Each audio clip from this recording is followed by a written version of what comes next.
उसको संशोधन करते हुए नई स्थानीय नीति बनाने के लिए जो कमिटी गठित करने की बात कही गई है, उसी के संदर्भ में मैं आप लोग से वार्ता कर रहा हूँ। सबसे पहले मैं माननीय मुख्यमंत्री जी को उनके जो उस बयान का वो स्वागत योग्य बयान है, जिन्होंने स्थानीय नीति को जो पूर्व की सरकार के द्वारा परिभाषित की गई है, उसमें संशोधन करने के लिए स्थानीय नीति को नए तरीके से परिभाषित करने के लिए उन्होंने कमेटी गठित करने की बात कहा है। लेकिन मैं माननीय मुख्यमंत्री जी से भी ये भी मैं कहना चाहूँगा कि पूर्व में भी कमेटी ऐसे ही बनी थी, चाहे मधु कोड़ा के सरकार में भी माननीय मुख्यमंत्री जी हेमंत सोरेन जी जब मुख्यमंत्री थे तब भी, और आपके रघुवर दास के समय तो परिभाषित किया भी किया गया। लेकिन ये जो कमेटी बनना, ये कमेटी बनना एक तरफ से समझ लीजिए कि ये आईवास है।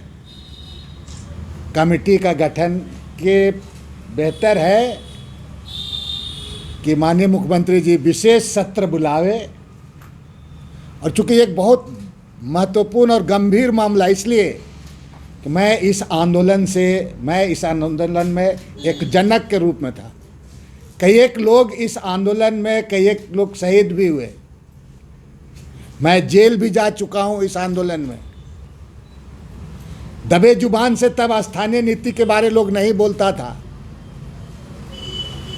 इसीलिए मेरा माननीय मुख्यमंत्री जी से आग्रह है कि विशेष सत्र बुलावे, और मैंने इस पर एक तरफ से कारगर रूप से एक तरफ से बहस होनी चाहिए, पक्ष विपक्ष का भी राय आना चाहिए। बाकी तो सरकार है, वो कमेटी गठन कर ले, उसमें कोई नहीं है।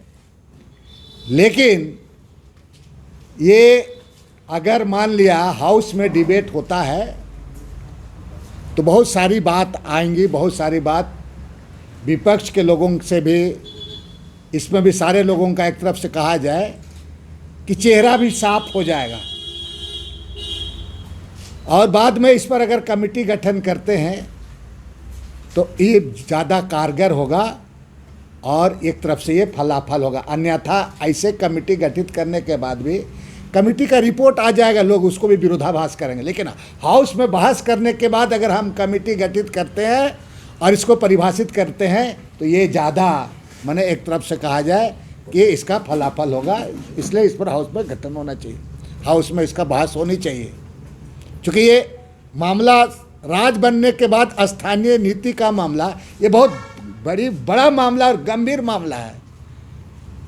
इसलिए निश्चित रूप से इसको विशेष सत्र में बहस होनी चाहिए। और हमने ये भी अखबार में पढ़ा कि अभी मानसून सत्र नहीं होना चाहिए, लेकिन हमको लगता है कि मानसून सत्र बिल्कुल विशेष रूप से बुलाना चाहिए। इसीलिए कितना बड़ा विधानसभा है और बैठने के लिए वहाँ लोग, हम लोग जितने लोग हैं उतना लोग में बहुत जगह है। हमको लगता है 2-3 दिन के लिए कोई उस पर मैंने एक्चुअली डिस्टेंस को मेंटेन है, वहाँ पर अंदर में है। हाउस भी को बुलाना चाहिए मानसून सत्र। और 2-3 मामले माननीय मुख्यमंत्री जी प्रवासी मजदूर के लिए बहुत सारे किए हैं काम, जहाज़ से मंगाए लोग प्रवासी मजदूर को, इसको सराहना किया जाना चाहिए। उसी तरह से आपके मजदूरों को लाने का काम, पहला खेप ट्रेन में लाने का काम किया गया, ये भी सराहना करना की बात है। साथ में राज्य की जनता को ये भी बताने की ज़रूरत है आज कि आखिर कोरोना से कितना मैंने हमारा लोग यहाँ पर, हम कितना प्रभावित हैं, कितने लोग मर गए, क्या हमारी व्यवस्था है, कोविड व्यवस्था क्या है,